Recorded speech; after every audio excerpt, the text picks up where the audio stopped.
Hey everyone, welcome to Couch Potato Racing.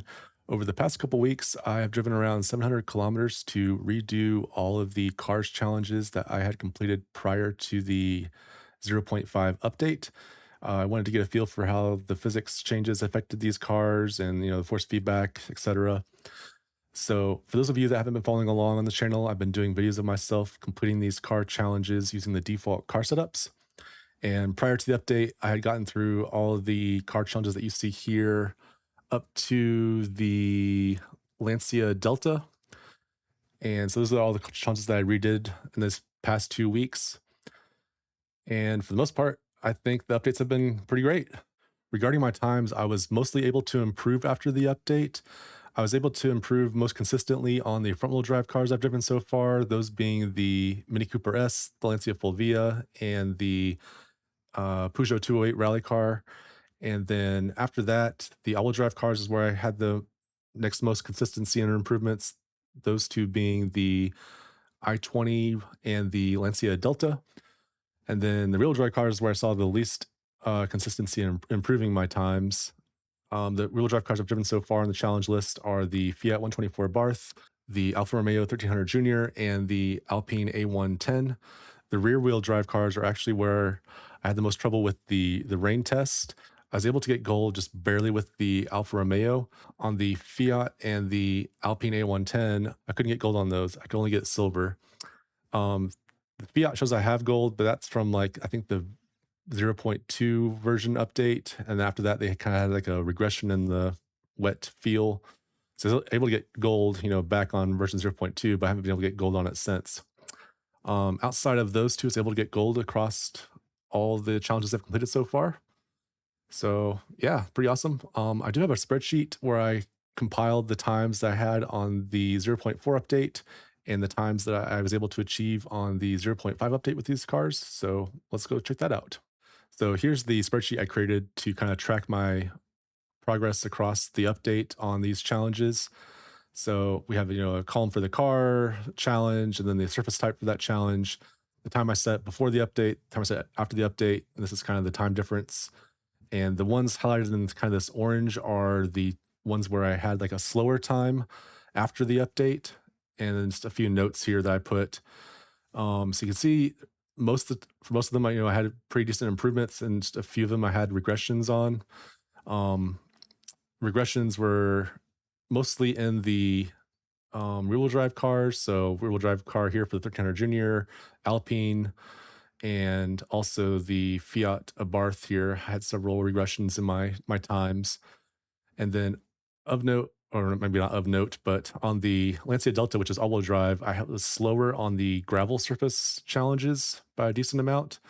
So not sure what's up with that. The biggest regression I had was on the Alpine A110, its gravel test. I was quite a bit slower. It was much trickier. It was the only gravel surface challenge for that car.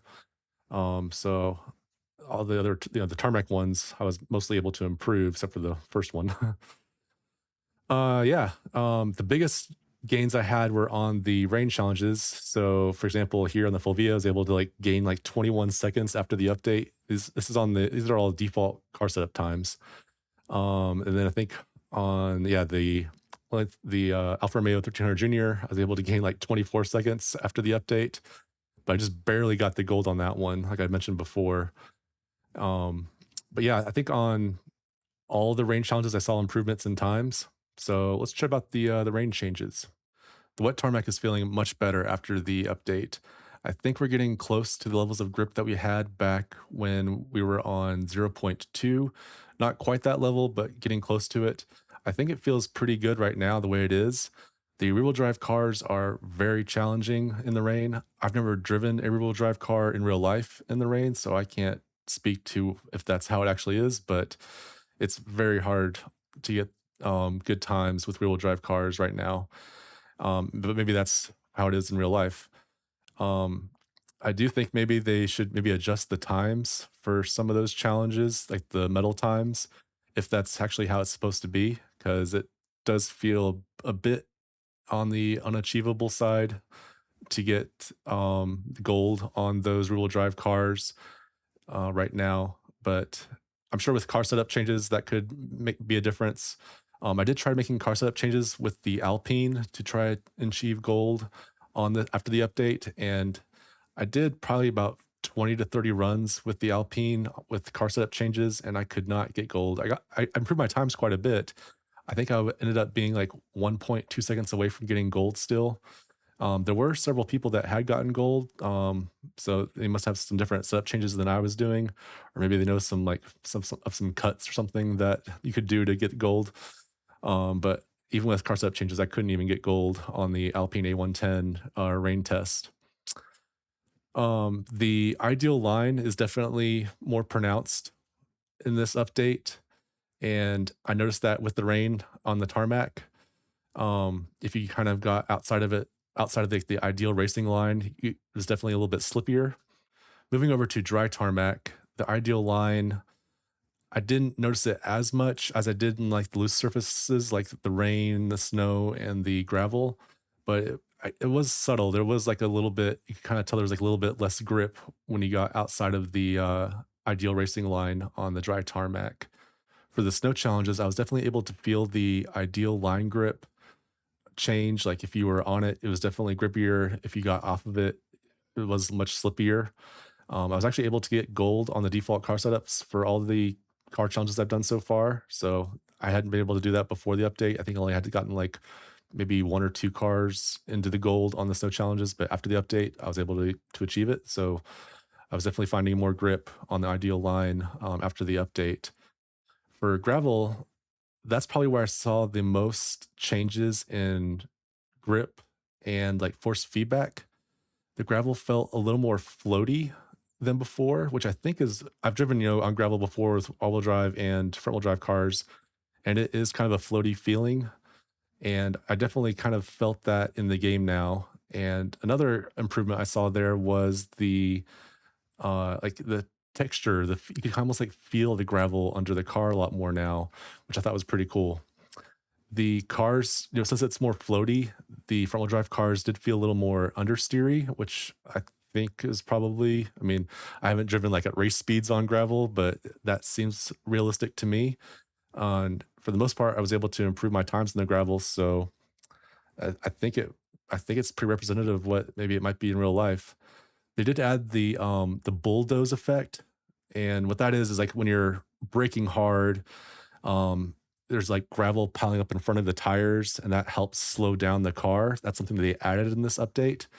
And I definitely noticed that in some places. I think on the like more hard pack surfaces of the gravel, it wasn't as pronounced. But once you got more into like some of the deeper gravel areas, you can definitely feel that bulldoze effect happening when you were like under hard braking. So I think that was a really cool improvement to add to the game. I really enjoyed that. So I think that's all I had like thoughts wise on like the surface changes and things. I think there were, yeah, all good improvements across the board. All right, so finally, I just wanted to go over some of the miscellaneous non-driving things that I saw improve after the update. One being the new sound setting that you have. I believe this was turned on by default after they made the update, and that is this new helmet microphone effect. And that's supposed to kind of simulate you wearing a helmet. So it muffles like everything else besides the co-driver's voice. I tried it out for a little bit and it was cool. It's kind of immersive, but I really like hearing like the surface sounds and the engine sounds a little more clearly. So I have it turned off right now. I might try turning it on again in the future, but as of right now, I kind of like having that off. But it's a cool thing that they added to the game. So I appreciate that effort. Another thing that I noticed was in the garage, the Subaru Impreza, its steering angle has been fixed. It was, I think, listed as 360 degrees before, and they've now fixed it to where it shows 900 degrees of steering angle. So I think it actually acted like 900 degrees in the game, but it was just a typo that they had written in there. So it's cool to see that they got that fixed. Something else I'm noticing here in the garage area that I didn't notice before. I'm not sure if this is new or not. Maybe I just didn't notice it.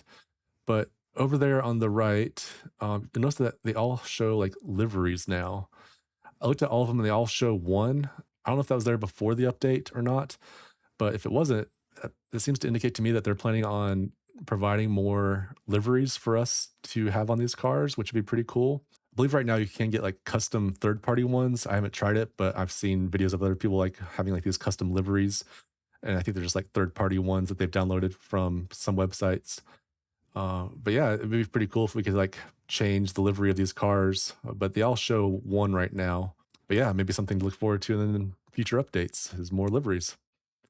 So I think that's everything I wanted to cover over the updates. I'm going to be start doing some more driving videos and some gear review videos. I actually just got, I don't know if you can see it in the video or not. I have a new dash up here from Some Sport Gadget. It's their DV8 dash, and yeah, I'll be reviewing that in the near future.